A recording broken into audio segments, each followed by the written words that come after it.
साथियों, वंदनीय भारत प्रेमी सज्जनों, चिकित्सक बंधुओं, मातृशक्ति, मैं वैद्य अनिल भारद्वाज, सह सचिव आरोग्य भारती, हिमाचल प्रदेश, वर्तमान में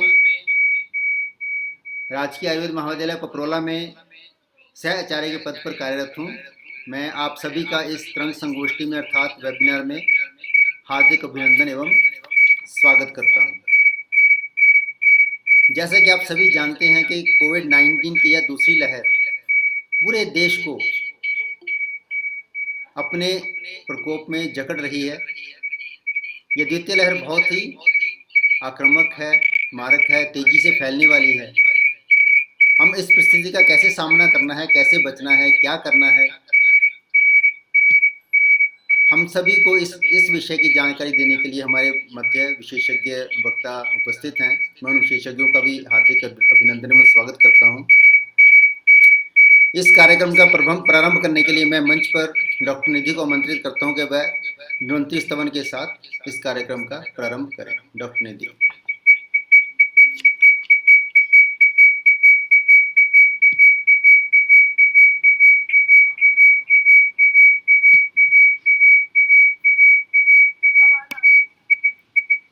आवाज थोड़ी कम आ रही है निधि, थोड़ा नजदीक करो। हाँ,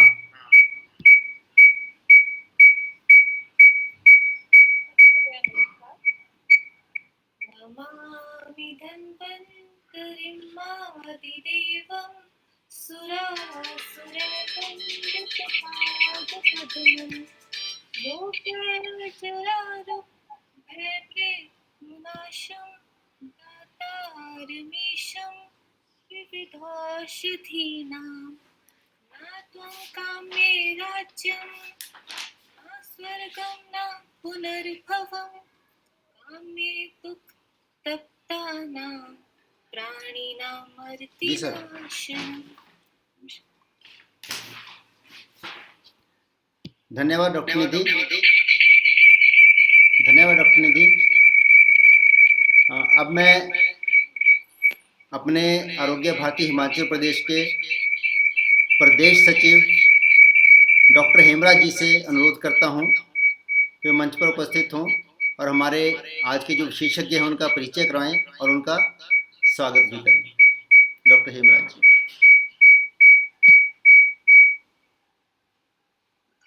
नमस्कार। आवाज आ रही थी? आ रही है?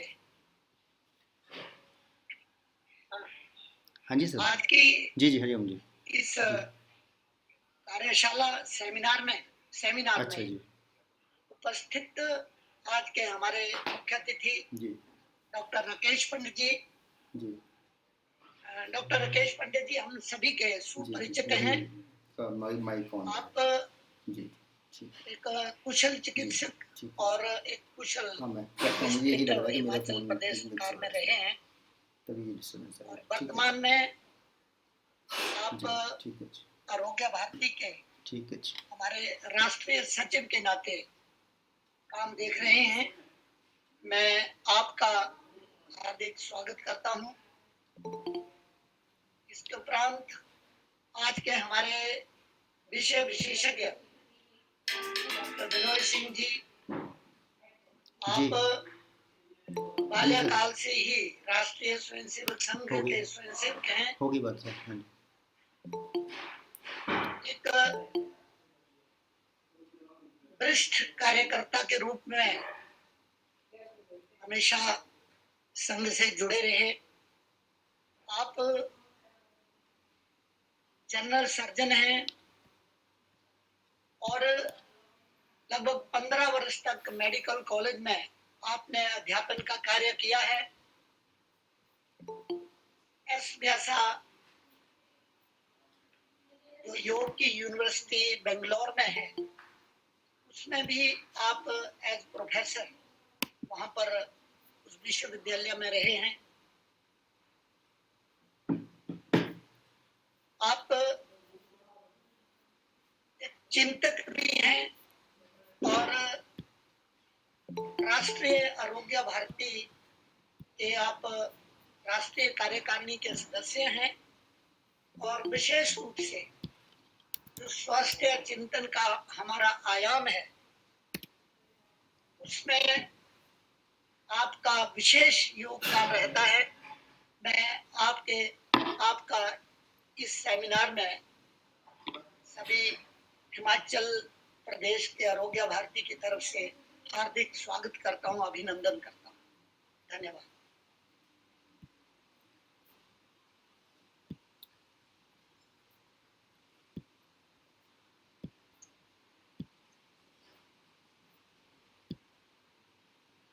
इसके साथ धन्यवाद डॉक्टर हेमराज जी।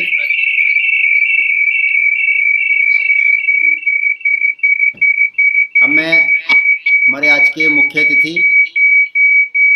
डॉक्टर राकेश पंडित जी से निवेदन करूंगा कि मंच पर आए अपना उद्बोधन प्रस्तुत करें। डॉक्टर राकेश जी।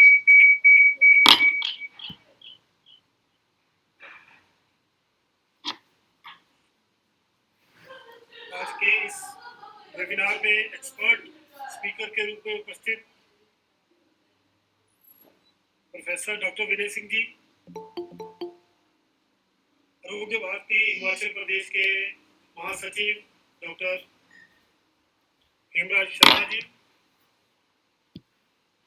तथा देश के भिन्न भिन्न स्थानों से जुड़े हुए मैं देख रहा हूँ डॉक्टर अनिल कुमार राय हैं, प्रिंसिपल हैं आयुर्वेदिक कॉलेज में, डॉक्टर हरि बिदौरिया जी हैं और भी बहुत सारे डॉक्टर राजेश करमकर जी कोलकाता से जुड़े हैं। तो जो भी आज के इस वेबिनार में उपस्थित हैं सभी का मैं अभिवादन करते हुए अपनी बात को आगे बढ़ाता हूँ।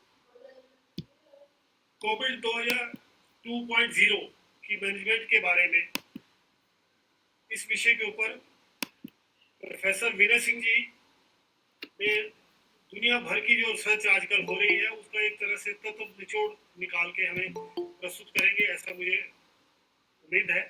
तथा इसमें क्या करना है, पहले जो कोविड की वेव थी 2020 में और इस वेव में क्या अंतर है, क्या इसके मैनेजमेंट में क्या डिफरेंस है, क्या प्रिकॉशंस लेने हैं, इसके बारे में विस्तार से डॉक्टर विनय सिंह जी हमको बताने वाले हैं। तो इस विषय के ऊपर मैं बात नहीं करूंगा, मैं भूमिका के नाते दो चार बातें आपके साथ शेयर करूंगा। कोविड के प्रबंधन के लिए जो पाठ हमने पिछले साल पढ़े थे, सुने थे तथा उनके ऊपर अमल कर हमने कोरोना की पहली लहर पर काफी हद तक नियंत्रण भी पा लिया था यदि पूरे विश्व के मुकाबले देखा जाए तो। वो चाहे स्वच्छता का पाठ हो, चाहे मास्क लगाने का हो, फिजिकल डिस्टेंसिंग का हो, रोग प्रतिरोध शक्ति बढ़ाने के लिए जो उपाय थे, धूप का सेवन है, व्यायाम है, प्राणायाम है, आयुष काढ़े का सेवन है, आर्सेनिक एल्बम का प्रयोग है तथा अन्य जो भी उपाय इम्यूनिटी बढ़ाने के लिए थे उनका पालन करते हुए आम जन ने काफी सहयोग किया और पूरे विश्व में एक तरह से भारत एक सबसे आगे रहा लोगों की जान बचाने में इस महामारी में। परंतु इस वर्ष दूसरी लहर आते आते हम मूलभूत बातों को भूलकर मीडिया पर चलाए जा रहे हैं तथा कथित प्रायोजित जो न्यूज की ओवरडोज है उसके कारण हम रेमडेसिविर, ऑक्सीजनेशन, कॉर्टिकोस्टेरॉइड आदि के चक्कर के भंवर जाल में फंसते जा रहे हैं। इम्यूनिटी वर्धक उपाय हो, चाहे आयुष काढ़ा हो, चाहे आर्सेनिक एल्बम का प्रयोग हो, इन सबको गौण कर दिया गया है, उनकी बात बहुत कम हो रही है। जबकि इम्यूनिटी यदि स्ट्रॉन्ग है तो बहुत सारी बीमारियां जो वायरल बीमारियां होती हैं उनके ऊपर क्षमता ही नकेल कसी जा सकती है। इसके साथ साथ मास्क का प्रयोग, स्वच्छता तथा फिजिकल डिस्टेंसिंग, ये सब उपाय कर लिए जाए तो काफी हद तक हम कंट्रोल कर सकते हैं। लेकिन हम सब इन बातों को भूल गए हैं और आजकल खूब एक तरह से ऐसी स्थिति हो गई है कि भय की स्थिति उत्पन्न हो गई है, पैनिक में है सब लोग कि है मुझे ना हो जाए। हम पैनिक होने की या भय की या घबराहट की बातें तो करते हैं लेकिन जो नियमों का पालन हमको करना चाहिए शायद वो उतना उस ढंग से नहीं कर पा रहे, जिसके कारण स्थिति कुछ बिगड़ी हुई दिखाई दे रही है। इसके लिए इम्यूनिटी को बढ़ाने के लिए जो उपाय किए जाते हैं उससे शारीरिक बल तो बढ़ता ही है लेकिन इसके साथ साथ अपना मनोबल भी बढ़ता है। आज ऐसी स्थिति है कि मनोबल के साथ साथ आत्मबल जो है और अपनी सोच जो है वो भी सकारात्मक पॉजिटिव रखने की जरूरत है। आज जो भय, निराशा, हताशा, तनाव और अवसाद की स्थिति बनती जा रही है, बहुत सारे लोग इन चीजों से ग्रसित हो रहे हैं। इन सबको दूर करने के लिए पॉजिटिविटी का, सकारात्मक सोच का अपनाना तथा उसका व्यवहार में लाना अति आवश्यक है। क्योंकि हमने ऐसे वैज्ञानिक खोजों से सिद्ध हुआ है कि यदि आपकी सोच सकारात्मक है तो आपकी इम्यूनिटी स्वतः ही बढ़ जाती है, कई गुना बढ़ जाती है। निराशा और हताशा से बचने के लिए बहुत सारे उपाय हमारे हमको मालूम है, आप सभी जानते होंगे। जैसे अच्छी साहित्य पढ़ना, अच्छी पुस्तकें पढ़ना, जो हमारा गौरवमय इतिहास है उसको याद करना, जो हमारे हमारे जीवन में अच्छी घटनाएं हुई हैं उनको याद करना, शेयर करना एक दूसरे के साथ, अच्छा संगीत सुनना और अच्छा मनोरंजन करते रहना, ये ऐसे बहुत से साधारण उपाय हैं जिससे कि आदमी भय, चिंता और पैनिक की स्थिति से आसानी से उबर सकता है। अच्छा संगीत मनोरंजन तो करता ही है, अपितु वो रोग की चिकित्सा में भी मददगार होता है। ब्रेन में उत्पन्न होने वाले परिवर्तनों को जब हम संगीत सुनते हैं, जो हमारे ब्रेन में भिन्न भिन्न प्रकार की तरंगें उठती हैं, उनको यदि ईईजी, इलेक्ट्रॉनिक एनसेफेलोग्राम के माध्यम से स्टडी करने पर पता चला है कि उससे ब्रेन में पॉजिटिव तरह की तरंगें उत्पन्न होती हैं, जो कि इस तरह के केमिकल्स क्रिएट करती है हमारे ब्रेन में, जो कि एक फील गुड फैक्टर जिसको कहते हैं, या पॉजिटिविटी का एक वातावरण हमारे शरीर में और शरीर के बाहर बनाती है। हमारी सोच और शरीर दोनों के ऊपर उसका असर रहता है, जिसके कारण कि हमारी रोग प्रतिरोध शक्ति बढ़ती है। इसके साथ साथ जो रोगों से जो हमारा बॉडी, हमारा डिफेंस सिस्टम है, डिफेंस मैकेनिज्म है, वो भी मजबूत करने में संगीत का जो श्रवण है वो सहायक होता है, ऐसा वैज्ञानिक खोजों ने सिद्ध किया है। इसी प्रकार कोविड के कारण हम देखते हैं आजकल जो मुख्य प्रभावित हमारा अंग है बॉडी का, वो है हमारा रेस्पिरेटरी सिस्टम, हमारे लंग्स हैं, हमारी ब्रोंक्यूल्स हैं, हमारी एल्वेलाई है और हमारा हार्ट है, हमारी ब्लड वेसल्स है। इनको सशक्त करने के लिए, इनको बल देने के लिए ओम का उच्चारण बहुत उचित माना गया है, बहुत अच्छा माना गया है। हम सब जानते हैं ओम को ओंकार भी कहते हैं, ब्रह्मनाद भी कहते हैं इसको। ओंकार का जो असली शब्द है वो 3 शब्दों से बना है, हम सब जानते हैं, आ, उ और मा। इन तीनों को जोड़ के यदि हम ओम का उच्चारण करते हैं तो उससे हमारी जो फेफड़े हैं, हमारी श्वास की नलियां हैं, हमारा गला है, नाक है, मुंह है तथा जो हमारी साइनस है, इन सब में विस्फोरण होता है, डायलिटेशन होती है और ऑक्सीजन बड़ी तेजी से अंदर जा सकती है। इसके अलावा हार्ट को भी बल मिलता है, जो हमारी आर्टरीज हैं वो भी डायलेट होनी शुरू हो जाती हैं, जिसके कारण ब्लड प्रेशर और जो स्ट्रोक जैसी जो स्थितियाँ पैदा हो सकती हैं उसमें भी लाभ मिलता है। इसके साथ साथ जब हम ओम का उच्चारण करते हैं तो वायरस जो है हमारे शरीर में जा रहा है नाक के माध्यम से या मुंह के माध्यम से, उसको भी नाश करने में ओंकार का जो उच्चारण है वो सफल होता है, लाभदायक है। हम सब जानते हैं आजकल नाइट्रिक ऑक्साइड की बड़ी चर्चा है। नाइट्रिक ऑक्साइड पैदा होता है, ऐसा कहते हैं कि जब हम ओम का उच्चारण करते हैं तो हमारे मुंह में, हमारे शरीर में, हमारे श्वास नलियों में, हमारी रक्त नलियों में नाइट्रिक ऑक्साइड जो है उसका प्रोडक्शन बढ़ जाता है। नाइट्रिक ऑक्साइड हमारे शरीर में बहुत सारे लाभ करता है, जिसके बारे में आगे बताऊंगा थोड़ा सा। इसको बढ़ाने के लिए ब्रह्मनाद या ओंकार का उच्चारण, प्राणायाम, डीप ब्रीदिंग, नाभि श्वास, भ्रामरी प्राणायाम जिसको आजकल हमिंग के नाम से प्रचारित किया जा रहा है, इन सब का यदि हम नियमित अभ्यास करते हैं तो हमारे शरीर में नाइट्रिक ऑक्साइड जो पैदा होता है वो कोरोना से लड़ने में हमें शक्ति देगा, हमारी रोग प्रतिरोधी शक्ति को बढ़ाएगा तथा इस बीमारी के दुष्प्रभाव को कम करेगा। Research and experimental institute of neurosciences US के प्रभारी प्रोफेसर जे मॉर्गन के अनुसार ओम का उच्चारण करने से कई मृत कोशिकाएं जो है, डेड सेल्स है, वो पुनः जीवित हो जाती है, ऐसा उनकी खोज से पता लगा है। उन्होंने लगभग 2500 पुरुषों और 2000 महिलाओं के ऊपर एक प्रयोग किया। इसमें प्रतिदिन 1 घंटा ओम का उच्चारण कर रहा है, ओंकार का उच्चारण कर रहा है, जिसे मैंने बताया इसको मिला के जो ओम करता है उसका उच्चारण कराया। तो लगभग 8 हफ्ते की रिसर्च के बाद जो उनको नतीजे मिले वो बहुत ही उत्साहजनक थे, बहुत ही लाभकारी सिद्ध हुए। इसके अनुसार लगभग 85% जो महिलाएं हैं उनका स्वास्थ्य पहले से बहुत अच्छा हो गया। इसी तरह पुरुषों में ये प्रतिशत 70% के लगभग है। तो इसका मतलब ओंकार का उच्चारण करने से स्वतः ही हमारी बॉडी जो है अच्छा रिस्पॉन्ड करती है और बहुत सारे जो रोग हैं अपने आप ठीक होने लगते हैं और हमारे शरीर के ऊपर सकारात्मक प्रभाव देखने को मिलता है।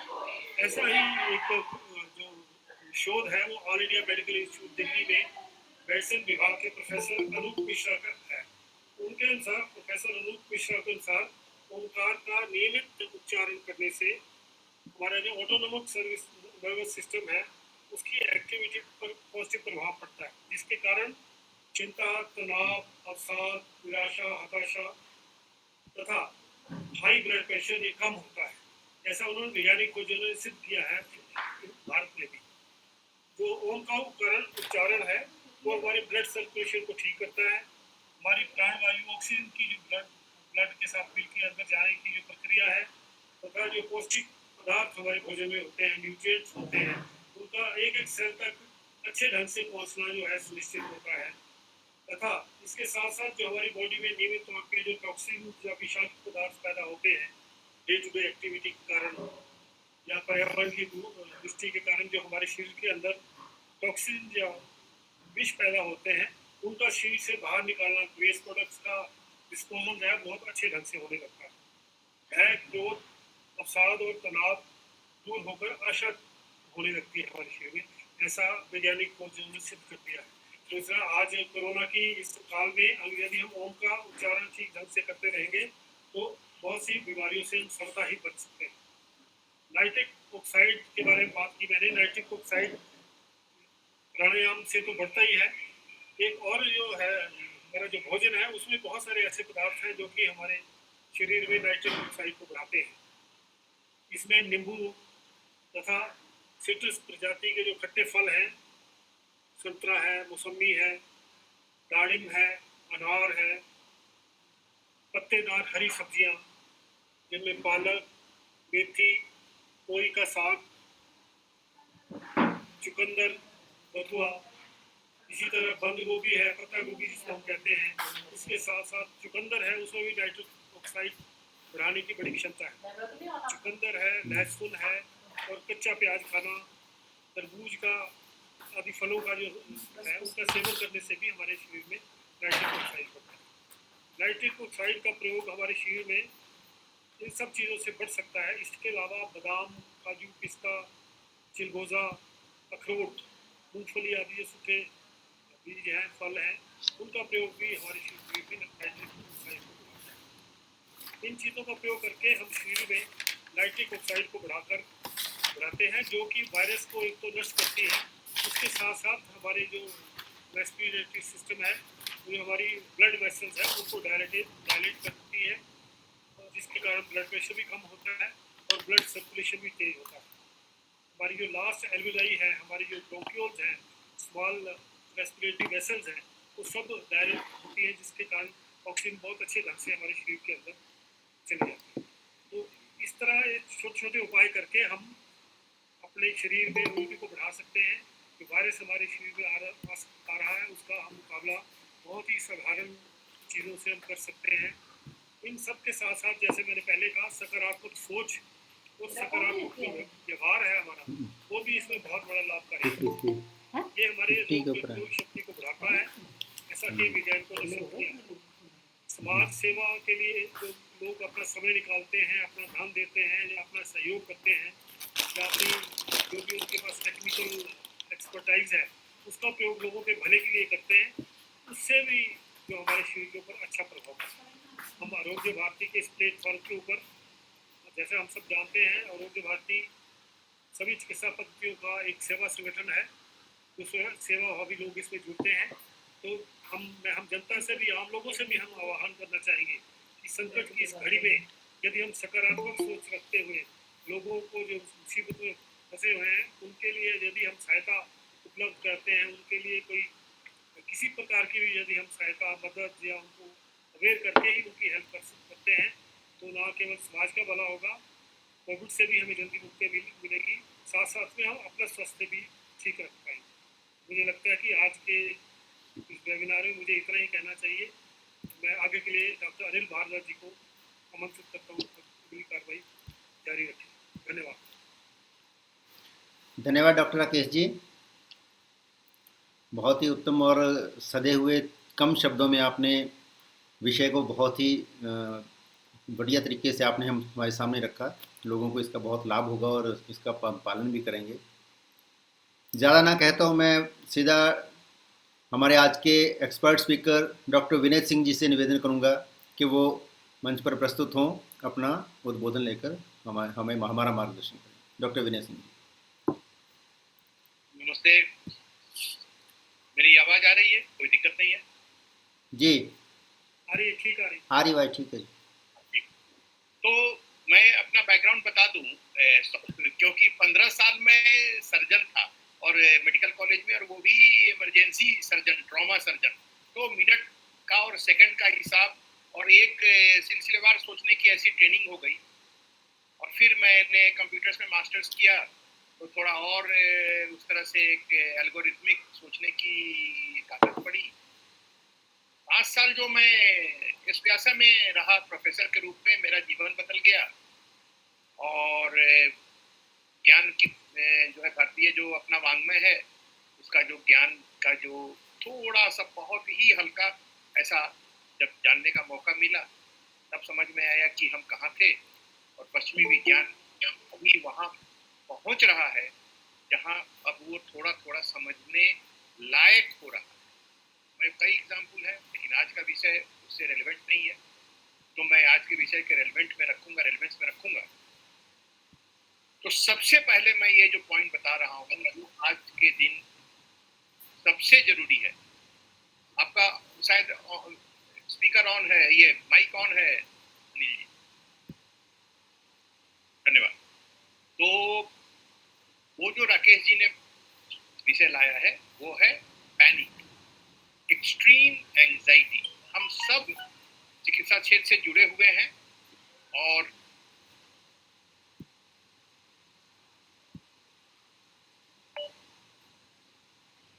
बीच बीच में डॉक्टर का जीवन है, बीच बीच में फोन आता है, इसलिए। तो panic, extreme anxiety and panic.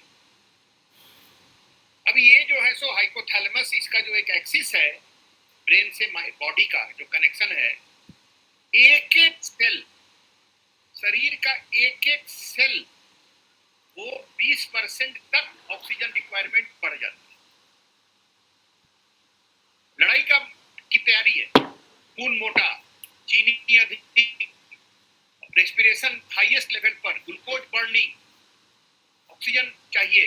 तो जो पहले एनर्जी अगर वो सेकेंडरी पाथवे से भी शरीर प्राप्त कर रहा था, वो सब बंद कर देता है, प्योर ग्लूकोज जलाने लगता है पैनिक में, क्योंकि लड़ाई शरीर के लिए है, इट इज फाइट। तो ऑक्सीजन रिक्वायरमेंट बहुत बढ़ जाता है, एनारोबिक रेस्पिरेशन जो सेल में होता है वो बंद हो जाता है। ये सबसे महत्वपूर्ण पॉइंट है।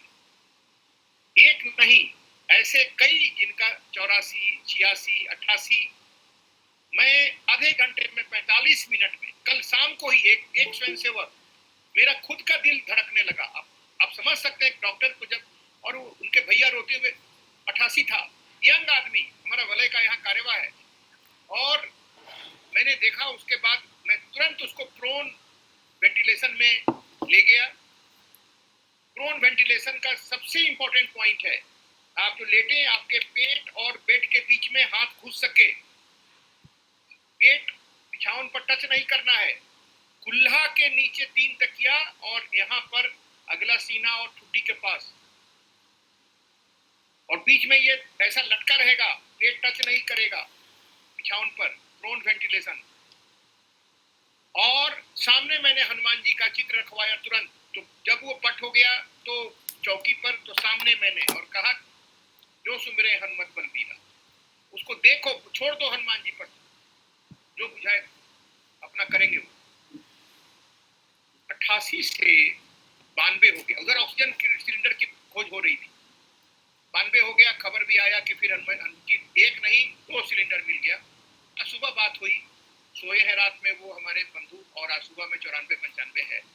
और वो कहे, और मैंने उनसे वही कहा कि आप तो बाल स्वयंसेवक हैं, आप ऐसे हिम्मत हारिएगा, जस्ट आप रिलैक्स कीजिए, वो इष्ट देव को याद कीजिए, भगवान कह दीजिए, आपका 5% तक तुरंत बढ़ेगा, क्योंकि बॉडी का डिमांड अननेसेसरी बढ़ा। तो यहां पर आप सब थॉट लीडर हैं, 2 स्तर पर काम करना है इस सिचुएशन में। एक है माइंड, एक है बॉडी। मैं पंचकोश वगैरह में नहीं जाऊंगा, मैं मोटा सर्जन आदमी हूं, मोटा बुद्धि। माइंड लेवल पर आपको जो है सो अपने आध्यात्म में बहुत ताकत है। ये पूरी सृष्टि है, वो जो है सो दुख नहीं देती है, जो होता है अच्छे के लिए होता है। हम तो एक यात्रा में एक जगह है, क्यों, किस बात का डर, क्या लेके आए, क्या लेके जाओ, निश्चित है एक दिन जाना। कौन ऐसा बड़ा बात है, हमारे सभ्यता संस्कृति में इतना डर, थर थर कांप रहे लोग। खैर, तो उसके बाद जो है सो, और बॉडी लेवल पर थोड़ा सा ब्रेथ का जो एक्सेलेशन है, थोड़ा सा ब्रेथ अवेयरनेस, जो योग वशिष्ठ में इसका मेंशन है, सहज योग बोलते हैं इसको, सहज प्राणायाम। केवल अपने श्वास के प्रति सजग, कुछ नहीं करना, बस अंतर्मुखी होइए, अपने श्वास जो हवा जा रही है उसको देखिए, अमृत है, एक सेल में जा रहा है, उसी में देखिए, और निकल रहा है तो सारा कचरा निकाल कर आइए, विजुअलाइजेशन। तो बॉडी लेवल पर भी ब्रेथ अवेयरनेस और एक्सहेलेशन, सांस छोड़ने को जितना प्रोलॉन्ग कर सकते हैं उसको slow and study and prolongation. Nervousness में, एंजाइटी में ऐसे होता है, उसमें 1/3 लंग और exhalation is shorter than inhalation. Just हमको अंतर्मुखी होके और एक्सहेलेशन को लंबा कर देना है इनहेलेशन से। पहला सांस में दिक्कत होगा, दूसरा में, लेकिन थोड़ा अगर 4-5 मिनट आप धैर्य बनाए रखें, अपने स्वयंसेवकों को जिनको थोड़ा भी अनुभव है उनके लिए दिक्कत नहीं है, लेकिन जिन्होंने कभी नहीं कुछ किया है उनके लिए दिक्कत है। मैं देख रहा हूँ उस तरह के लोगों को, और वो लोग अब बोल रहे हैं कि आप पहले बताते थे तो हम लोग आप पर पीठ पीछे हंसते थे कि डॉक्टर साहब सर्जरी प्रोफेसरी छोड़ के ये अब सांस लेना छोड़ना सिखाते हैं। आज हमको लग रहा है कि उस समय जो आप बताते थे, अगर हमको याद रहेगा, हमारे आईटी के, हमारे कंपनी के लोग, आज एक फोन आया कि आप कितना बार हमको विभागीय श्वसन सिखाए थे, कभी हम ध्यान नहीं दिए थे। आज लोग बोल रहे हैं कि एब्डोमिनल ब्रीदिंग करो, हम कर नहीं पाते। तो ये जो पैनिक वाला है, ये पहला मेरा बिंदु था, ये सबसे इम्पोर्टेंट। और आप सब जो है सो थॉट लीडर है, मैं बार बार कह रहा हूँ, खालसा पंथ गोविंद सिंह जी ने 5 लोगों को किया, हम तो यहाँ 55-57 अभी हैं। ये जो पैनिक है फैलाया गया है, ये बहुत बड़ा षड्यंत्र है। मैं डाटा पर काम करता हूँ, मैं एनएचए में हूँ, मुझे पूरा, मैं ये बहुत जिम्मेवारी से बोल रहा हूँ कि आपको अंदाज नहीं है कि आर्टिफिशियल इंटेलिजेंस को यूज करके एक व्यक्ति को टारगेटेड मैसेज जाता है। आपको लगेगा 100 करोड़ 125 करोड़ आदमी को मैसेज डायरेक्ट टारगेटेड, हाँ, यही कमाई है इन लोगों ने। और सबकी बीवियां चीनी है, फेसबुक जुकरबर्ग की बीवी भी है, बेजोस की बीवी भी, सोरोस की, ये सभी चाइनीज। तो खैर उसमें नहीं जाऊंगा। कहने का मतलब ये है कि ये जो पैनिक फैलाया गया है सोशल मीडिया और इलेक्ट्रॉनिक मीडिया को करके, ये ही मोस्ट एडवांस टेक्नोलॉजी को यूज करके और सारे मीन्स को यूज करके, और ये जो मैसेज है कि मेरी प्रेग्नेंट पत्नी है, वो तड़प रही है और ऐसे है, और फिर 10 लोग उसको बदल के, और फिर ये, और उसको हम भी बेवकूफ़ी में अपने अपने ग्रुप में उसको फिर भेजते हैं, फलाने ने भेजा है। उससे जब पूछिए कि भाई तुम्हारे जानकार थे क्या, नहीं हमको फलाने ने भेजा था, तो वो तो हमारे जान के थे। अच्छा, क्या ट्रेस कीजिएगा इसको।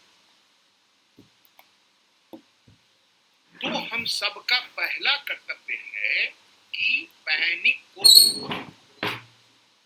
पैनिक को रोकने का और पैनिक को मैनेज करने का पेशेंट के लिए भी मैंने बताया। अब मैं दूसरे पॉइंट पर आता हूँ, मैं इन ऑर्डर ऑफ इंपॉर्टेंस बोल रहा हूँ, यानी कि आपके ज्ञान से, आपके इंटरवेंशन से जान बचेगी, उस तरह से मैं आ रहा हूं। जैसे कल मैंने जान बचा दी केवल ज्ञान से, तो आप अपने ज्ञान से और अपने इंटरवेंशन से एक स्वयंसेवक और स्वयंसेवक है, समाज में आपका एक प्रमाणिकता है, एक समाज में आपकी बात वो लोग सुनते हैं, ये हमारा सौभाग्य है। तो इसलिए हमें इस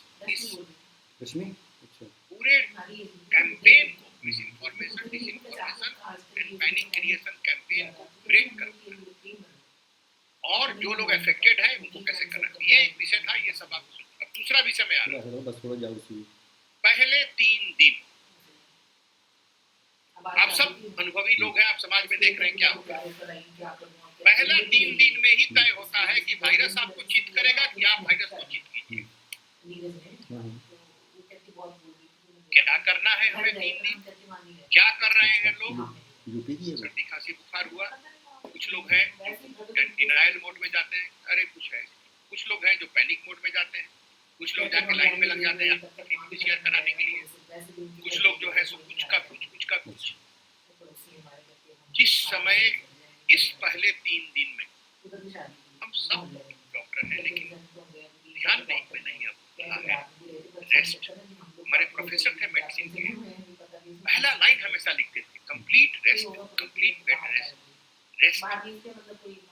पहला 3 दिन की जो सबसे महत्वपूर्ण दवाई है वो है रेस्ट। उसको 4 दिन 5 दिन भी। इस समय क्या हो रहा है? वायरीमिया एकदम, वायरस एकदम नंगा नाच कर रहा है, आपका इम्यून सिस्टम हतप्रभ है। पहला 2-3 दिन, पहला दिन, दूसरा दिन, तीसरा, वो अपनी सेना इकट्ठी करने की कोशिश कर रहा है, और आप क्या कर रहे हैं? लाइन में खड़े हैं। काहे का भाई? तो आरटीपीसीआर। कौन आरटीपीसीआर? आरटीपीसीआर के बारे में अधिक नहीं बोलूंगा, मैं पूरी जिम्मेवारी से जो बोलने जा रहा हूँ अभी बोल रहा हूँ। मेरे पास अभी करीब 2000 रिसर्च पेपर है, मैं पहला दिन से फोल्डर वाइज सजा के रखा हूँ। जिसको जिस विषय पर जितना रिसर्च पेपर चाहिए, मेरा मेल आईडी है, जो हमारे अधिकारी हैं उनके पास, आप हमसे मांग सकते हैं।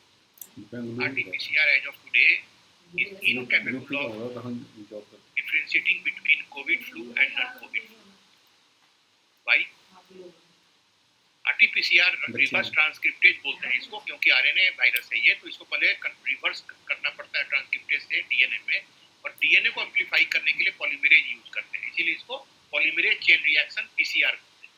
तो ये आरटीपीसीआर है। जब टीबी का जांच करते हैं उसको खाली पीसीआर टेस्ट बोलते हैं, क्योंकि हमको डीएनए मिलता है सीधे। एम्प्लीफाई करना मतलब क्या होता है? साइकिल दुगुना करो, चौगुना करो, इसलिए आरटीपीसीआर रिपोर्ट में आप देखिएगा सीटी माने कितना साइकिल पर पकड़ाया।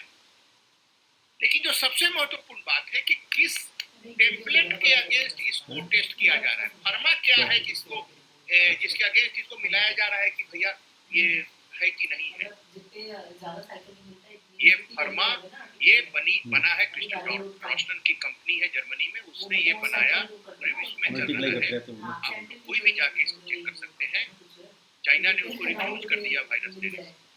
तो उसने क्या किया कि अंदाज से लिखा हुआ है सब, अंदाज से फ्लू के वायरस मोटा मोटी कैसे होते हैं, और इसके बारे में जितना जो रिसर्च सुना था इसने क्रिएट किया है। इन सीरीज को बोलते हैं इसको, इसका टेम्पलेट आर्टिफिशियल टेस्ट पूरी दुनिया में चल रहा है। क्या हुआ है उसके चलते कि फॉल्स पॉजिटिव और फॉल्स नेगेटिव काफी हाई है। ये डाटा बाहर नहीं आता है, लेकिन ये फॉल्स पॉजिटिव और फॉल्स नेगेटिव बहुत हाई। उसके साथ और क्या क्या है कि जैसे कोई टेस्ट होता है, हमारा टाइफाइड हुआ पता चला तो हमने दवाई स्टार्ट कर दी, लेकिन आरटीपीसीआर के टेस्ट से है कि नहीं है, इलाज में 1 पैसा का भी फर्क नहीं है। तो न ट्रीटमेंट में फर्क है, न डिजीज कोर्स में कोई फर्क पड़ने वाला है, और फॉल्स नेगेटिव फॉल्स पॉजिटिव इतना है कि आप देख ही रहे हैं कि पूरा सिम्टम है, रिपोर्ट नेगेटिव लेके वो आदमी और कंफ्यूजन।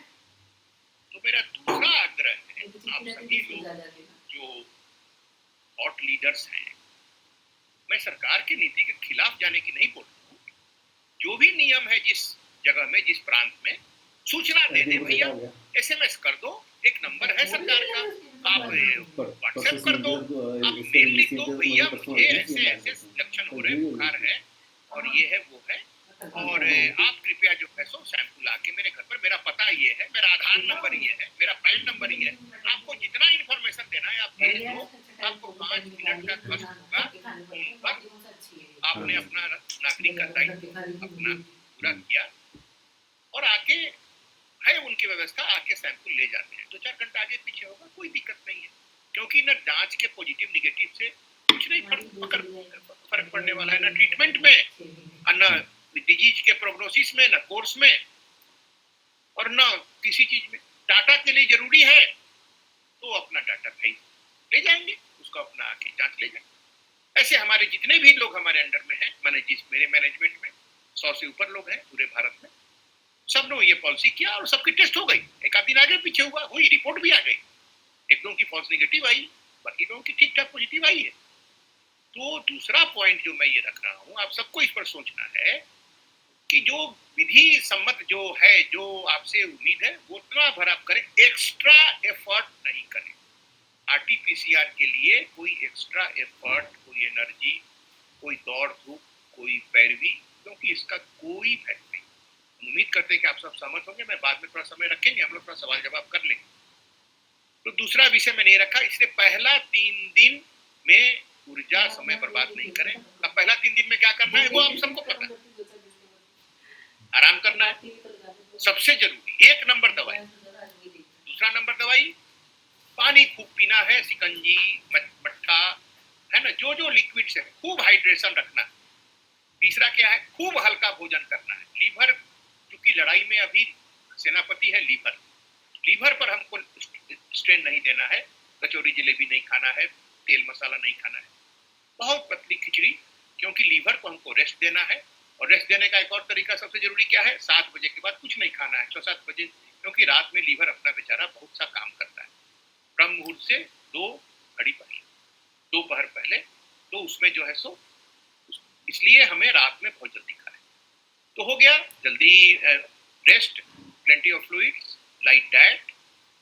अब बचा जो राकेश जी ने बता दिया, मैं एक ही बात आप सबसे कहूंगा, आप विश्वास नहीं करेंगे, एक मरीज मैंने परसों डायग्नोस किया, हाइपर विटामिनोसिस डी, मर जाते हैं लोग। हाइपर विटामिनोसिस भी होता है, हाइपर जिंक भी होता है, हाइपर मॉलिब्डेनम भी होता है, हाइपर मिनरल्स होते हैं और उस लोगों को मारते हैं, उनसे लोग मरते हैं, और चूंकि ये इतने रेयर होते हैं डॉक्टर पकड़ नहीं पाते हैं। लेकिन अगर आप नॉर्मल खाएंगे तो शरीर को जितना जरूरत होगा उतना ले लेगा।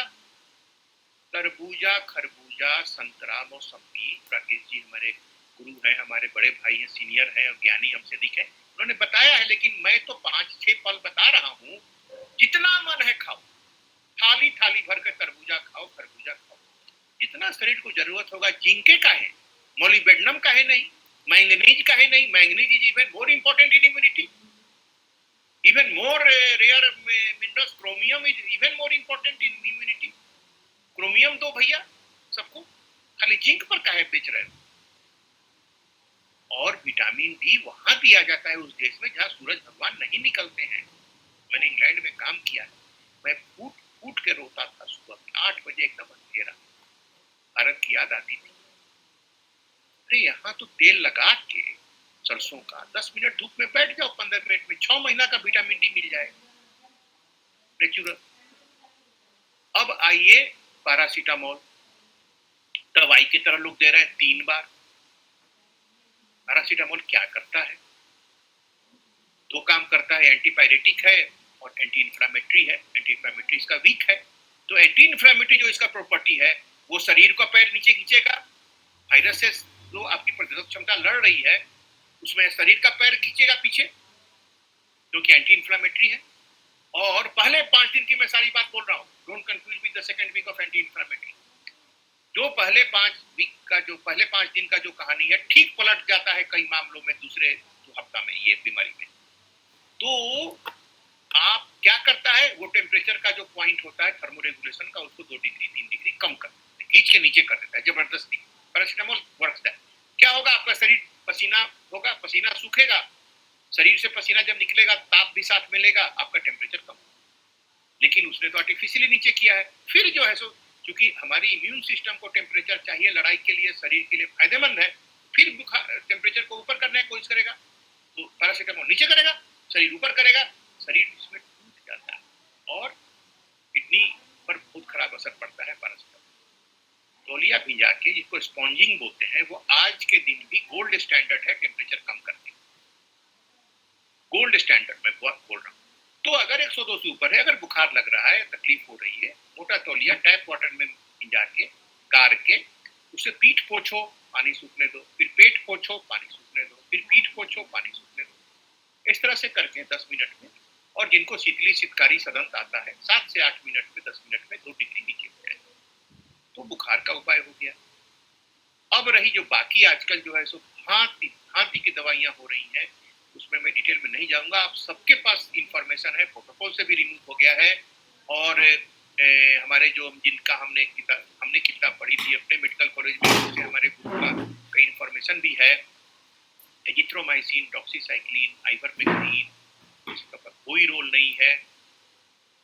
घाटा ये हो रहा है कि ये सब स्ट्रॉन्ग एंटीबायोटिक्स हैं, तो क्या है कि इस बात को समझिए कि कोई भी दुनिया में ऐसी एंटीबायोटिक नहीं है जो सारे कीटाणुओं को मार देगी जो हमें नुकसान पहुंचाते हैं, और ऐसी कोई भी एंटीबायोटिक नहीं बनी है जो कि हमारे दोस्त कीटाणुओं को नहीं मारेगी या हमारे शरीर की कोशिकाओं को नहीं मारेगी।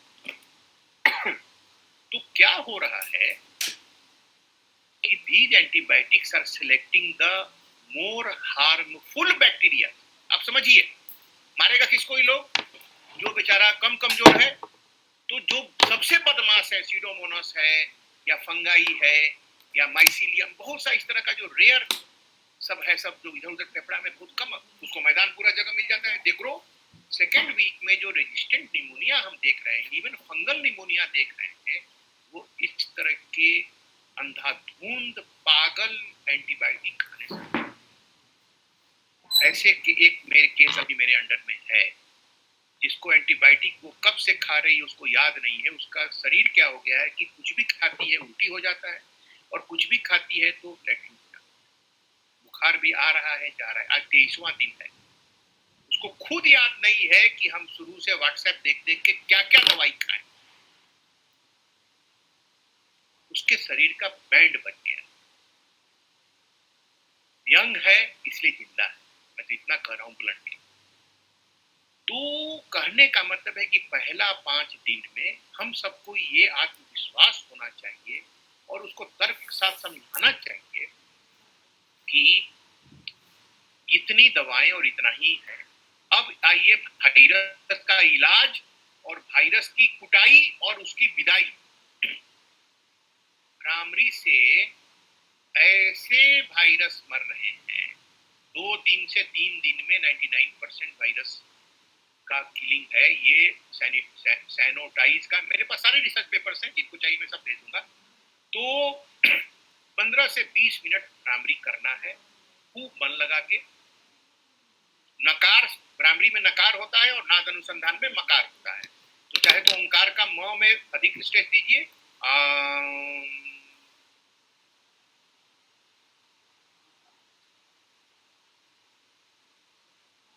या नकार में इन।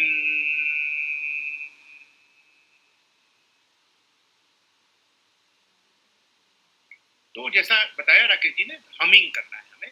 This is called hypercapnic hypoxic state. इसमें नाइट्रिक ऑक्साइड निकलता है, 15 गुना अधिक निकलता है। जो मशीन पेटेंट जिसको मिला है उससे 15 गुना अधिक निकलता है।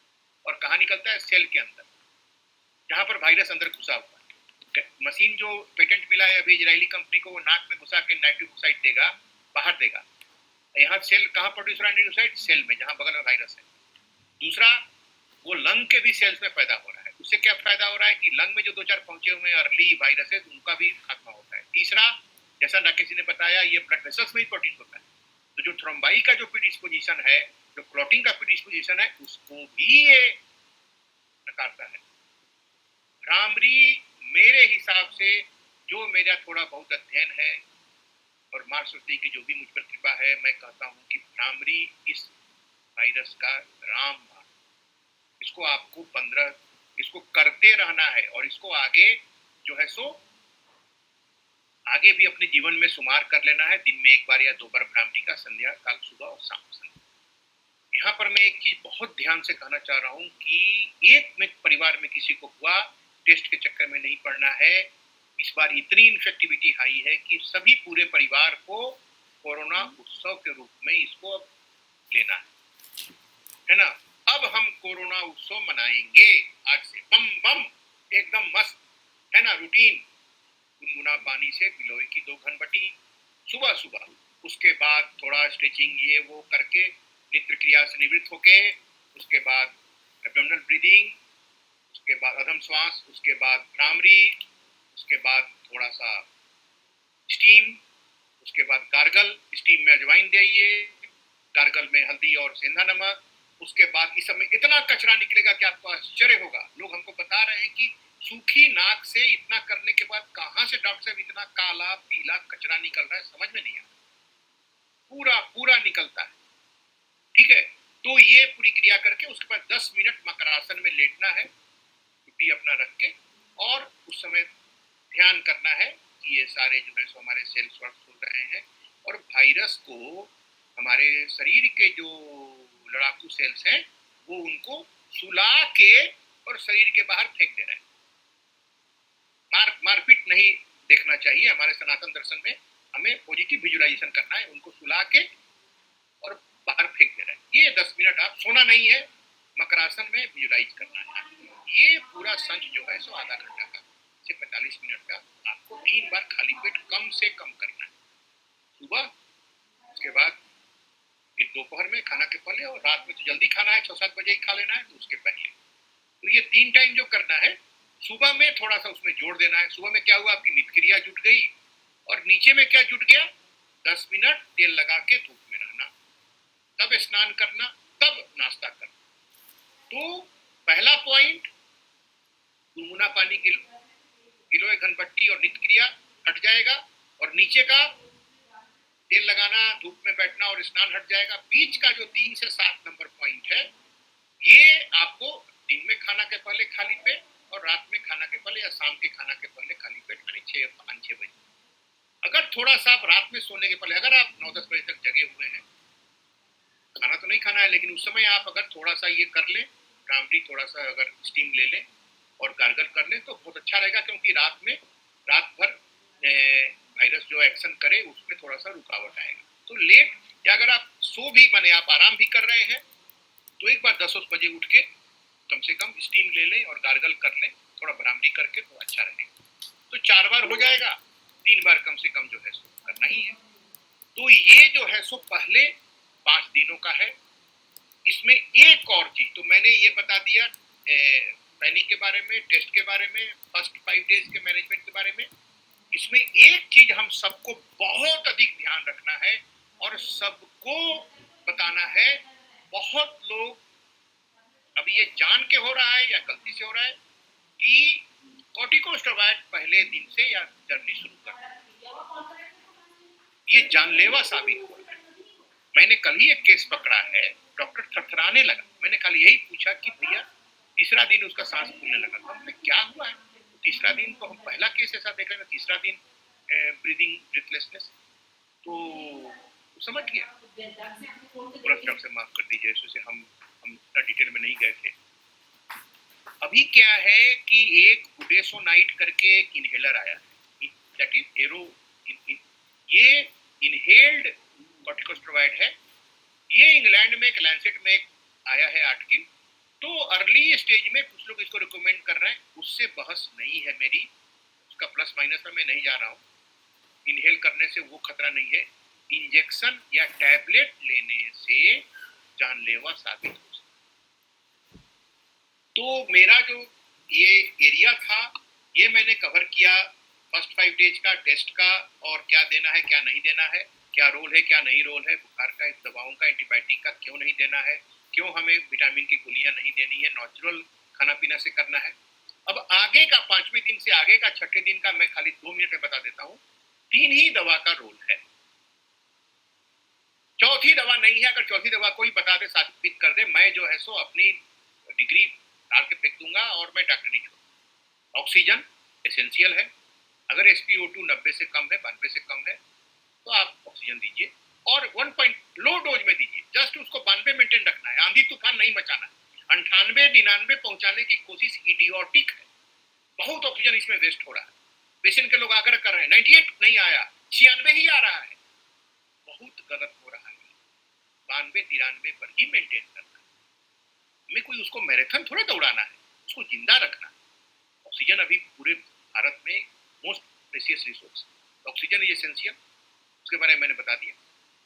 दूसरा है कि अगर SpO2 कम है और CRP हाई है और हाई डबलिंग का ट्रेंड है तो कॉर्टिकोस्टेरॉइड उस समय देना है, उस समय वो लाइफ सेविंग है।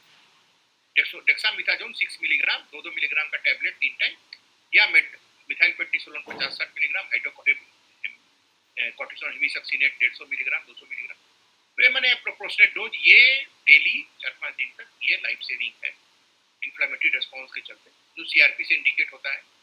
और तीसरा, अगर SpO2 कम है और डी डाइमर बढ़ा हुआ है बहुत, तो एंटीकोगुलेंट देना है, लो मॉलिक्यूलर वेट हिपैरिन, क्योंकि ये तीनों उपलब्ध है और लो मॉलिक्यूलर हिपैरिन अनफ्रैक्शनेटेड तो काफी सस्ता उपलब्ध है, 200-300 रुपए की काली इलाज है। मेरा अपना असेसमेंट है लाखों डाटा देखने के बाद, और पिछले साल भी राकेश जी पता है मेरा प्रेडिक्शन बाद में कितना सही हुआ था, कि अगर मकरासन मतलब ये सारा चीज अंट संट नहीं किया जाए शुरू में, गलत सलत में मरीज आराम रहे पहला दिन से, परिवार के सब लोग आराम से रहे, और परिवार में अगर एक को हुआ, मान के चलिए सबको हुआ, ये ड्रामा की उसमें जेल के जरा उसको दरवाजा के नीचे थाली भेज रहे हैं और वो कोना में छत पर है, और वो जैसे कि रूठ के पत्नी उधर बैठी हुई है, पति उधर बैठे हुए, कुछ नहीं, सब लोग मिल के एकदम मस्ती से भ्रामरी योग है ना, जो जितना कर सके, जिसका अभी ठीक है वो सूर्य नमस्कार लगा ले 5-6 है ना, एकदम कोरोना उत्सव में इसको बदल देना। तो ये जो है सो इसके 1% से अधिक लोग को ऑक्सीजन की प्रॉब्लम नहीं, मेरा ये दावा है 1% से अधिक का नहीं होगा, और उसमें मकरासन प्रोन वेंटिलेशन जोड़ दीजिए, और अगर उसका मन शांत करने का उसको अनुभव है, थोड़ा बहुत कर सकता है, ये 0.1% हो जाएगा, 0.1%। ये देश योग से दूर चला गया था, उसका फल भोग रहा है। सबसे पहला जो है गीता में लिखा अभिनिवेश, मृत्यु का डर, पंचकोश में केवल एक कोष खत्म होता है स्थूल का, बाकी चारों मेंटेन रहता है, सूक्ष्म और कारण शरीर तो रहता है, फिर अगला चोला बदलता है, कपड़ा बदलता है। कौन इतना बड़ा मामला है, कौन माता जो है सो चोल वंश है और पल्लव वंश है, चले जाएंगे, शरीर चला जाएगा। कहाँ ये समाज था जो कि एक पैसा उसको अभिनिवेश डर नहीं था, और अभी लोग जो है सो थरथरा रहे हैं और पगला रहे हैं, और लाखों में, हमको अभी रिपोर्ट मिला कि 2 लाख 3 लाख रुपया में लोग रेमडेसिविर खरीदते, कोई रोल नहीं। एक आर्टिकल है बस जिसमें क्या लिखा हुआ है वो भी मैं बता देता हूँ, 32% improvement in reduction in hospital stay, 32% reduction in hospital stay is the only positive finding in one research article, and that research was sponsored by the manufacturer itself, Gilead. बाद में WHO ने सॉलिडारिटी किया trial, इसमें 15,000 अस्पतालों और मरीजों का, लाखों मरीजों का ट्रायल है, वो 0 डिफरेंस, और देश में ये हाल हो गया। डॉक्टरों ने जो छला है ना, मुझे शर्म आती है अपने कहने में कि मैं डॉक्टर, सही बोल रहा हूं, शर्म आती है। और जब पूरा स्टॉक क्लियर हो गया तो उसके बाद भी इफ एंड बट लगा कि ये लोग जो हमारे जो ब्रह्मा विष्णु महेश बने हैं, गुलेरिया और ये शेट्टी और ये रेहन, अरे कहाँ पैसा लेके जाएंगे? अब तो लोग देख रहे हैं कि पैसा का क्या हो रहा है, तब भी ये पैसा का ये कमाने का इनका ये, और जो हॉस्पिटल में 40,000 में देते हैं रेमडेसिविर, फिर अंदर जाके फिर उसको बेच देते हैं, देते नहीं है मरीज को भी, तो कहाँ हमारा समाज पहुंच गया? हमें ये सोचना है।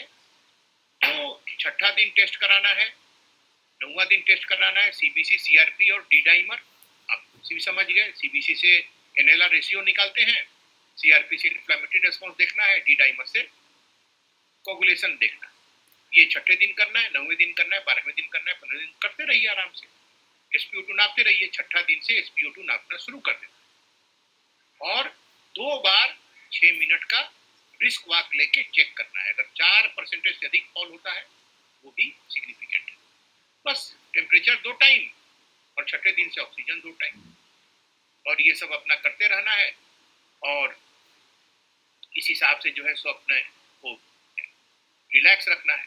अगर खुदा ना खास्ते 100 में एक आदमी को जिसको किसी कारण से उसके इतने उपाय के बाद भी इतने आई वुड से कि बहुत ही ढंग से परहेज से ऐसा जीवन ऐसा अवस्था को बिताते हुए भी अगर ऑक्सीजन कम होता है उसके बाद भी 1% को उनको 2 घंटा रहना है prone ventilation.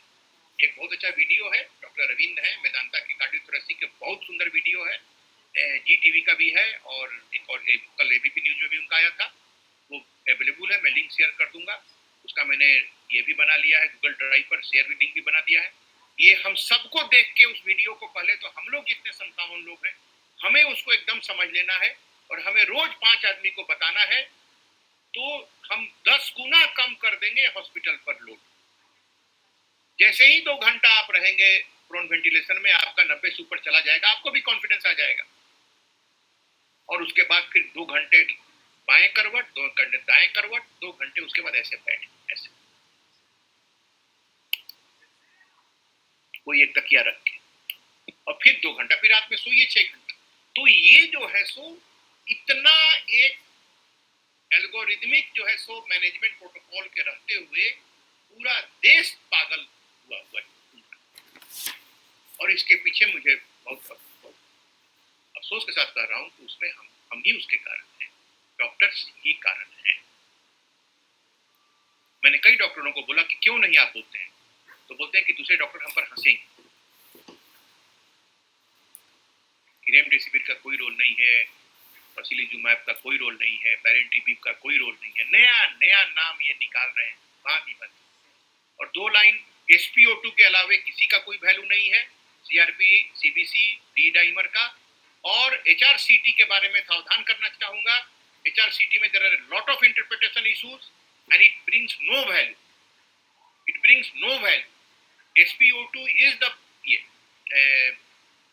only thing to be checked after 6th day, 7th day। Temperature का भी कोई वैल्यू उसके बाद नहीं रह जाता, क्योंकि वो लड़ाई दूसरी हो जाती है, वो वायरस के चलते नहीं दिक्कत हो रही है। बात को समझिए, हमारा बॉडी जो है सो ओवर रिएक्ट कर जाता है, क्योंकि अनजान शत्रु है ना। तो क्या हो रहा है कि कारपेट बॉम्बिंग शुरू कर दे रहा है, मारो, किसको मार रहा है, कहाँ मार रहा है पता नहीं चल रहा। तो इसलिए वो जो सेकेंड वीक का रिस्पॉन्स है, वो वायरस उसमें दोषी नहीं है। वायरस को जो करना था उसने पागल कर दिया हमारे इम्यून सिस्टम, अब हमारा इम्यून सिस्टम पागल हो गया, यही प्रॉब्लम। तो इसलिए ऑक्सीजन सैचुरेशन उसमें सबसे इंपॉर्टेंट है, और रेस्पिरेटरी जो हमारी सारी जो हमने बताया अधम श्वास और ये प्राइमरी, ये करते रहना है। थोड़ा बहुत अगर आपके पास ताकत है 7वें दिन 8वें दिन 9वें दिन में तो थोड़ा बैलून खिलाइए, थोड़ा सा वो जो वॉल ऊपर करते हैं वो स्पाइरोमीटर वो कीजिए। तो ये सब मोटा मोटी आप सब समझ गए कि मैं कहना क्या चाहता हूँ। उसके बाद भी अगर कोई प्रश्न है तो पूछ।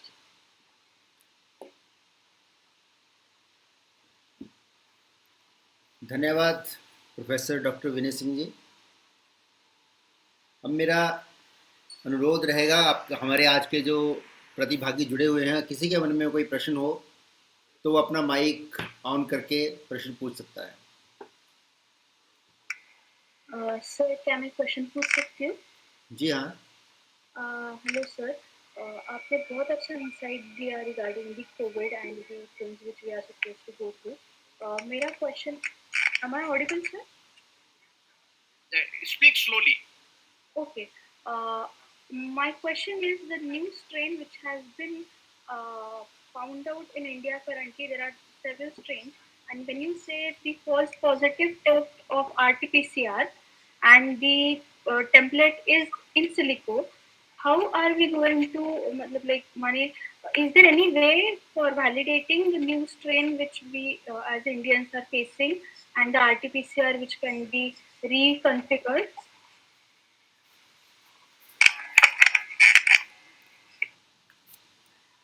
आपका माइक बंद है डॉक्टर साहब। हाँ, मैंने सबको म्यूट कर। Good question. This is a separate specialist group which are keeping track on the mutations. And a very today I saw a very funny meme that Fauci, who is the head of the CDC USA, the Center for Disease Control, that the Indian vaccine is the best in the world. He has certified today, and it is effective against 217 variants of flu viruses and COVID virus. So you are knowing only 3 or 4. So you are, but there are hundreds of variations, mutations, minor mutations. Even there is a one genetic sequence mutation, it will be called a mutation. So that's why I said that COVID के साथ भी, COVID के बाद भी, टीका के साथ भी, टीका के बाद भी, केवल हमारी प्रतिरोधक क्षमता ही हमारे साथ रहने वाली है। ये जो वायरल वायरसेस जो हैं, ये ऐसे ही रूप बदलते रहते हैं। आप लोगों को शायद पता हो बहुतों को कि कुछ देशों में पहले भी 2019 और उसके पहले भी इन्फ्लुएंजा का टीका लेके आना नियम था। जैसे आप जब जाइएगा सब सहारन अफ्रीका में तो आपको येलो फीवर का टीका लेके जाना होता है, नहीं तो आप नहीं उतर सकते, आपको वापस आना पड़ेगा हवाई अड्डा से। ये जो टीकों का जो था की अवधि थी वो 6 महीना होती थी। अगर आप 6 महीना अधिक हो गया है, आपको फिर से टीका लेना है, उस देश में जाना है। तो कहने का मतलब ये है कि जो वायरसेस हैं, ये म्यूटेशन इनका प्रकृति है, और चूंकि ये आपात स्थिति थी और भारत के पास एक वायरस जांच करने का था लेबोरेटरी 2020 के शुरू में पूना में, आज हमारे पास शायद जिला में भी कई होंगे। तो आप देख रहे हैं, तो कहने का मतलब कि भारत कहां से कहां आ गया 1 साल में। तो हमारे लिए एकदम एक नया अटैक था। ये विश्व युद्ध है, वो एक अलग विषय है, कभी उस पर भी। तो विश्व युद्ध में इस बार जो टूल्स हैं जो वो यूज हो रहे हैं, वो है वायरस और इंफॉर्मेशन। ये सूचना और जैविक युद्ध है। तो खैर, तो अंत में हमारे पास ही इसका असली इलाज है, वो है योग और आयुर्वेद। और आपको मैं जस्ट एक और बात बता दूं कि जो हमारी जो गाय है, भारतीय गाय, हमारे यहाँ वायरल डिजीज नहीं थी, हमारे समाज में वायरल डिजीज नहीं थी, क्योंकि जो भारतीय गाय है A2 मिल्क में एंटीवायरल प्रॉपर्टीज उसमें इनहेरेंट है। तो आपके सवाल का जवाब ये है कि दैट इज इररिलेवेंट। मैं तो RT-PCR टेस्ट को ही रिलेवेंट बोल रहा हूँ। वो एक अलग पूरा उसका पॉलिटिक्स है और उसका ये है, मैं उसमें नहीं जाना चाहता हूँ, क्योंकि मैं एक वरीय कार्यकर्ता हूँ और सरकार की कुछ पॉलिसी है, तो मैं उस पर कमेंट नहीं करना चाहता। इसलिए मैंने कहा फोन कर दीजिए, कोई आके टेस्ट ले ले, निगेटिव है पॉजिटिव है, उसको कहीं रख दीजिए, ऑफिस में छुट्टी लेने में अच्छा रहेगा, 14 दिन का आपको छुट्टी मिल जाएगा, आप खूब मन लगा के योग कीजिए, है ना। और वेरिएंट ओरिएंट को उसमें लगाना और मिलाना, उसका तो कोई अंत नहीं। Thank you so much sir. मेरा और एक क्वेश्चन है। एक्चुअली मैं हॉस्पिटल एक्वायर्ड इन्फेक्शंस पे रिसर्च करती हूँ, तो it's regarding COVID-19 and like Candida auris. How do you relate this? Is there any way where Candida auris and COVID-19 can play a major role when you say pneumonia associated with fungal infection? See, you are an expert. You should write a note and send to all of the participants today. I mentioned that so you will understand is best that what is happening by the super selection of the resistant bacteria by indiscriminate use of antibiotics. Indian antibiotic policy has gone for a toss, and there is a doctor who is in the antibiotic policy group. He is banging his head against the wall. And as you said, you know that the fungal infections are opportunist infections, and they happen whenever the immunity is low. So as you know that the immunity suppression is one of the biggest factors, killing factors of this virus. So when the immunity is low, the fungal infection will happen. So this is obvious. And you should make a note. Now I am giving you this task, that you make a small note of the role of the indiscriminate use of antibiotics and the harmful effects, and circulate to all the members. Thank you. Okay.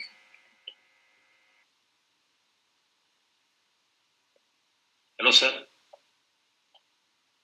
Hello sir, नमस्कार। जी आप मैं doctor A के राय बोल रहा हूँ sir. Doctor Rakesh पंडित जी हमारे BHO के senior हैं, और मैं भी बेसिकली सर्जन। तो एक दो जो भ्रम है लोगों में उसके बारे में थोड़ा जानकारी करना चाह रहा था। अभी घर से निकलने के बाद लोग बोलते हैं कि इसे टच मत करो, उसके पास में मत जाओ, ये दूरी है, घर से बाहर मत निकलो। तो जो ओपन एरिया अपने घर के बाहर है, गार्डन है, अपार्टमेंट है, सोसाइटी है, तो गार्डन में तो आदमी जा सकता है कहीं भी, बस सोशल डिस्टेंस होना चाहिए आपको। और दूसरी चीज कि सर ये कब तक प्रिकॉशन रखना चाहिए, जैसे किसी के संपर्क में हम लोग गए नहीं गए, तो ये संभावना कब हम व्यक्त कर सकते हैं किसी को कि भाई आपको शायद इससे ग्रसित हो गए होंगे कोविड से? क्योंकि जब तक किसी कोई भी व्यक्ति ये सिम्टोमेटिक है, कोई सिम्टोमेटिक है, तो इसमें कैसे हम डिफरेंशिएट कर सकते हैं सर?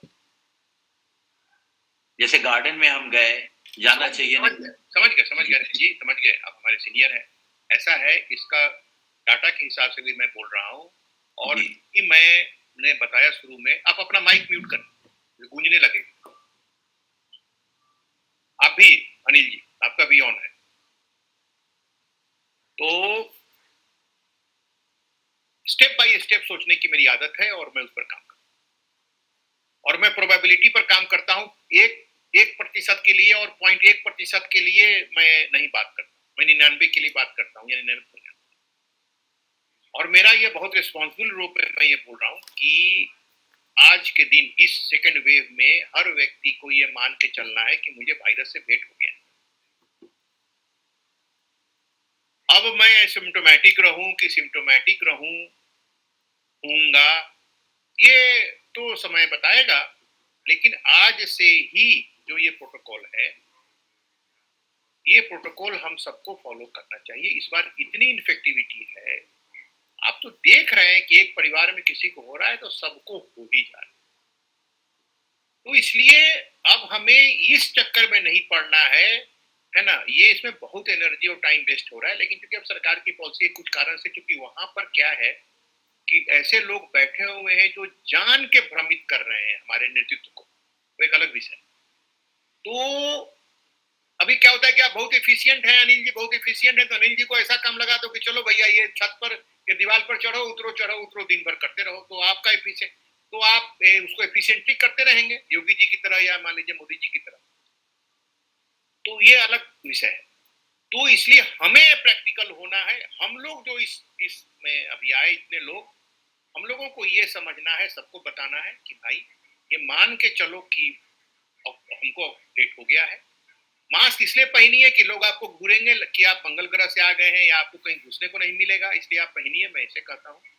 लेकिन उसको रोज धोइए, उससे बहुत गंदगी फैल रही है। और आप खूब टहलिए, खूब घूमिए।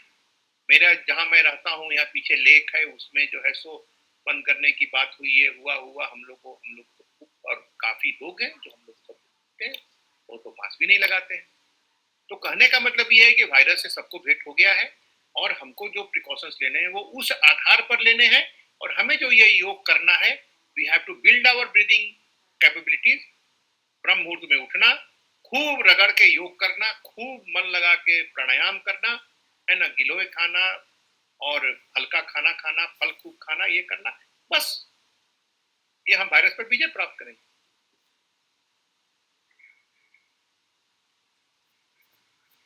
Thank you sir, lot of thanks sir.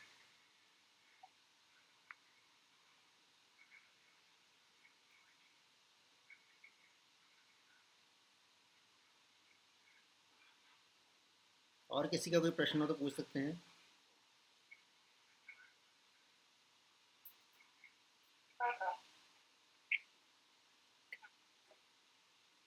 हाँ जी बोलिए।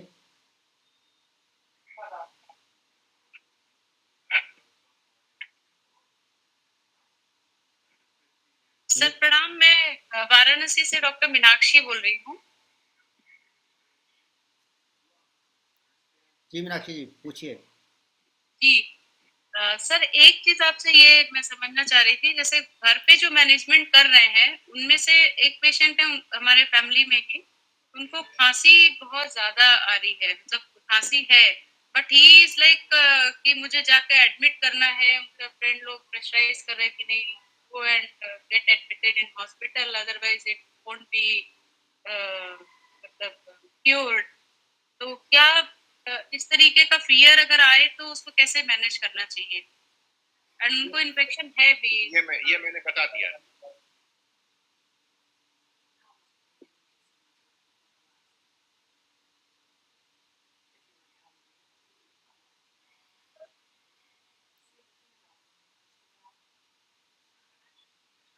अनिल जी आगे बढ़िए। जी, तो मुझे लगता है सभी के प्रश्न उत्तर, लगभग सभी के जिज्ञासाओं की शांति हो चुकी होगी, सबकी जिज्ञासाओं का समाधान हो गया होगा। तो हम तहे दिल से, दिल की गहराइयों से धन्यवादी हैं डॉक्टर विनय सिंह जी के। उन्हें पॉइंट ऑफ इम्पोर्टेंस एक सीक्वेंस बना करके एक से लेके अंत तक सभी किस प्रकार से हमें कोविड से बचाव कैसे करना है। हम सभी जानते हैं कि इसका कोई ट्रीटमेंट, कोई इलाज नहीं है, इससे बचाव ही इसका इलाज है, और इलाज है तो केवल आयुर्वेद एवं योग के द्वारा हम इसको किस प्रकार से मात दे सकते हैं। यही एक तरीका है हमारा इसका कोविड से आज के डेट में बचने का। तो मेडिसिन का क्या रोल है, स्टीरॉयड का क्या रोल है, कहाँ क्या करना चाहिए, अपने शरीर में ऑक्सीजन कम होगी तो कैसे बढ़ानी है, बहुत ही विस्तार पूर्वक डॉक्टर साहब ने हमें इस चीज़ बात की हमें जानकारी दी। तो बहुत ही इंटरेक्टिव सेशन रहा सर हमारा आज। तो हमें सभी को इस सेशन से मुझे लगता है कि एक विशेष अजीब प्रकार का डर सभी के मन में आज के डेट में फैला हुआ कि हाई कोविड हो गया तो मैं क्या करूँगा, क्या नहीं होगा, क्या हो जाएगा मेरा, मैं मर जाऊँगा, जिंदा रहूँगा, कोई डेबिलिटी ना हो जाए, मेरे लंग्स काम करेंगे नहीं करेंगे। तो ये सारी बातें जो आपने आज का उद्बोधन आपका रहा, एक विशेष प्रकार का कॉन्फिडेंस जो हमारे मन में आज डेवलप हुआ है आपकी बातों को सुनकर, उसके लिए हम आपके इस उद्बोधन के बहुत ही धन्यवादी हैं कि इस बीमारी से डरने की ज़रूरत नहीं है, हमें केवल और केवल इस बीमारी से कैसे मुकाबला करना है उसको स्टेप बाय स्टेप जो आपने हमें पॉइंट्स बताए उसको फॉलो करते हुए हम इस बीमारी को बड़े आसानी से विजय प्राप्त कर सकते हैं। तो जो जो औषधियाँ हैं, जो सिंपल घर की चीज़ें हैं, गिलोय हैं, इन सब के प्रयोग आपने विस्तारपूर्वक बताया, इसके लिए हम आपका धन्यवाद करते हैं। अब हम इस कार्यक्रम के अंत की ओर अग्रसर हो रहे हैं। तो मैं जी अनिल जी एक दो परिचय कराने हैं बीच में। जी मैं हमारे बीच मैं करा देता हूँ। जी जी हमारे बीच सुश्री मनिंदर कौर जुड़ी हुई हैं। मनिंदर कौर आरोग्य भारती की उत्तर क्षेत्र की महिला प्रमुख है। ये एमएससी नर्सिंग है और साथ में एमबीए इन हेल्थ मैनेजमेंट किया हुआ है इन्होंने। तो ये उत्तर क्षेत्र में महिला कार्य को दीदी को प्रणाम जी। और दूसरे डॉक्टर ओमराज जी हैं मंडी से, हिमाचल में। डॉक्टर ओमराज जी आयुर्वेद विशेषज्ञ हैं और एक इंस्टीट्यूट है हमारा मंडी में सीसीआरएस के अंदर, उसके इंचार्ज रहे हैं कई सालों तक। और आरोग्य भारती के जो हमारा स्वास्थ्य प्रबोधन आयाम है तो उसके प्रमुख हैं। हमारे बीच उपस्थित हैं डॉक्टर ईश्वर सरदाना जी नंगल से, जो कि डॉक्टर विनय सिंह जी की बातों से बहुत प्रसन्न होंगे, क्योंकि पंचगव्य के ऊपर काफी काम करते हैं, गाय के ऊपर और योग के ऊपर। तो ये भी नंगल से हमारे साथ जुड़े हुए हैं। वासुदेव जी योग के एक्सपर्ट हैं, जम्मू से जुड़े हैं हमारे साथ, जम्मू से। ये भी बहुत वासुदेव जी कोई गलती हुई होगी तो क्षमा कर दीजिएगा। नहीं सर, नहीं प्लीज सर, आप तो महान है प्रभु, महान। आज आपके दर्शन भी हो गए, बहुत अच्छा लगा सर। हमारे साथ राजेश कर्मकार जी जुड़े हैं कलकत्ता से, जो कि हमारा पूर्वी क्षेत्र है उसके संगठन मंत्री के दायित्व है इनके ऊपर। नमस्कार। बहुत अच्छे कार्यकर्ता है। और भी बहुत सारे जो है, डॉक्टर अनिल मेहता जी है हमारे प्रांत के उपाध्यक्ष। और भी लोगों को देख रहा हूँ, सबका आज बहुत अच्छा रहा। प्रकाश चंद जी हमारे जो आरोग्य मित्र प्रशिक्षण है हिमाचल प्रदेश का, उसके संयोजक है, वो भी हमारे साथ जुड़े हुए हैं। तो इन परिचयों के साथ मैं अनिल जी को बोलता हूँ आगे कार्रवाई करें। बड़े धन्यवाद डॉक्टर राकेश जी। हम इस कार्यक्रम की इस श्रृंखला को आगे बढ़ाते हुए, इस कार्यक्रम के समय को आगे बढ़ाते हुए मैं धन्यवाद प्रस्ताव की ओर चलना चाहूँगा। तो मैं अपने इस आरोग्य भारती हिमाचल प्रदेश की तरफ से डॉक्टर विनय सिंह जी, जो हमारे आज के मुख्य वक्ता थे, जिन्होंने अपने बिल्कुल, बहुत ही उनका समय बहुत कीमती होता है, तो अपने कीमती समय निकाल कर आज हमें समय दिया। उनका विचार, उनका उद्बोधन हमें सुनने को मिला, जिससे हम सबका बहुत ही उत्साहवर्धन हुआ है। उसके लिए मैं डॉक्टर विनय सिंह जी का बहुत ही दिल की गहराइयों से धन्यवाद करता हूँ। मैं धन्यवाद करता हूँ आज के हमारे मुख्य अतिथि डॉक्टर राकेश पंडित जी। डॉक्टर राकेश पंडित जी आरोग्य भारती के राष्ट्रीय महासचिव हैं, बोर्ड ऑफ गवर्नर्स सीसीएम के सदस्य भी हैं। ये हिमाचल प्रदेश में आयुर्वेद विभाग से जॉइंट डायरेक्टर के पद से सेवानिवृत्त हुए हैं। बहुत सारे पदों पर कार्य किया है इन्होंने और बहुत ही एक्सपीरियंस्ड व्यक्ति हैं, तो इनका भी हमें मार्गदर्शन हिमाचल प्रदेश में और पूरे देश में प्राप्त होता रहता है। इनका भी समय दिया उन्होंने हमारे लिए, इनका भी धन्यवाद करता हूँ। मैं धन्यवाद करता हूँ हमारे आरोग्य भारती हिमाचल प्रदेश के अध्यक्ष डॉक्टर चमन सिंह चौहान जी का, साथ ही डॉक्टर हेमराज जी, महासचिव आरोग्य भारती हिमाचल प्रदेश, डॉक्टर अनिल मेहता जी, वाइस प्रेसिडेंट आरोग्य भारती हिमाचल प्रदेश, और मनिंदर जी जो उत्तर क्षेत्र की महिला प्रमुख हैं, डॉक्टर ईशु सरदाना जी, वासुदेव जी, राजेश कर्मकार जी, डॉक्टर अनिल जी हो गया, डॉक्टर श्री प्रकाश चंद जी, और भी अन्य जो पदाधिकारी अथवा दायित्व व्यक्ति हमारे आरोग्य भारती में जुड़े हुए हैं। इसके साथ साथ सभी सदस्यगण, सभी व्यक्ति जो इस आरोग्य भारती में जुड़े, समय निकाला उन्होंने इस कार्यक्रम को सफल बनाने के लिए, मैं सभी का दिल की गहराइयों से धन्यवाद करता हूं। और आरोग्य भारती और हमारी परंपरा के अनुसार इस कार्यक्रम का समापन जो होगा वो शांति मंत्र से होगा। तो शांति मंत्र अथवा कल्याण मंत्र के लिए मैं डॉक्टर पूजा को इस मंच पर आमंत्रित करता हूं कि वो कल्याण मंत्र के लिए उपस्थित हों। डॉक्टर पूजा। नमस्कार सर। सर्वे भवन्तु सुखिनः, सर्वे सन्तु निरामयाः, सर्वे भद्राणि पश्यन्तु, मा कश्चित् दुःखभाग् भवेत्।